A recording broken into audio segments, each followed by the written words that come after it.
యాండోయ్ ఎలా ఉన్నారు? బ్రహ్మాండంగా ఉండే ఉంటారు. మీ అందరి కోసం మంచి పెళ్లి కౌరుతో వచ్చాను.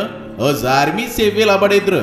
ఇప్పుడు మన వనపర్తి జిల్లా పెబ్బేరు మండలం సుగూరు వాస్తవ్యులు శ్రీ సూర్యవంశం చంద్రశేఖరు శ్రీమతి సూర్యవంశం అలివేల దంపతులు ఉన్నారు కదండి. వాళ్ళ చిన్నమ్మాయి మౌనిక పెళ్ళండి. చూసారా అమ్మాయిని? కొందనపు బొమ్మలా ఉంటుందంటే నమ్మండి.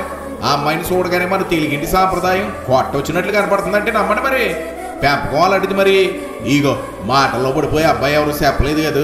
ప్రకాశం జిల్లా పెద్ద దోర్నాల మండలం కాటకానిపల్లి వాస్తవ్యులు శ్రీ రాగుల కొల్లు లక్ష్మయ్య శ్రీమతి రామలక్ష్మమ్మ దంపతులు ఉన్నారు కదండి. వాళ్ళు ఒక్కగాని ఒక అబ్బాయి వెంకట రవితో పెళ్ళండి. ఆ అబ్బాయిని చూడండి, చూడసక్కని రూపంతో ఉన్నాడంటే నమ్మండి.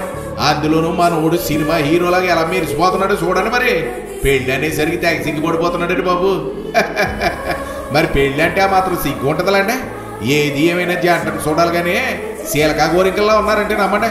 వీళ్ళిద్దరిని అక్కడ పెళ్లిలో చూసి ఆశీర్వదిద్దరు గారు. కానీ పెళ్లి మాత్రం ఆగస్టు 9వ తారీఖు శనివారం రాత్రి 4:02 అంటే తెల్లారితే ఆదివారం అన్నమాట. మరి అలాగే ముఖ్యమైన విషయం, శనివారం మధ్యాహ్నం 2 గంటలకి మా ఇంటి దగ్గర నుండి బస్సు బయలుదేరుతుందండి. మరి ఈ పెళ్లి ఎక్కడంటారా? ఆ అబ్బాయి గారి ఇంటి దగ్గరేనండి, కాటకానిపల్లిలో. మరి భోజనాలు కూడా అదే రోజు రాత్రి కళ్యాణం తర్వాత వివాహ వేదిక దగ్గరేనండి. నావకాయ పిండి వంటలో 4 కూరలతో ప్రేమాప్యాయతలతో భోజనాలు అయితే వడ్డించేస్తారో మరి మరిచిపోకండి. ఇక ఎన్ని పనులున్నా పక్కన ఇట్టేసి పిల్ల గెల్లని తీసుకుని తప్పకుండా రావాలండి. లేదంటే మనకు మాట వచ్చేస్తుందండి.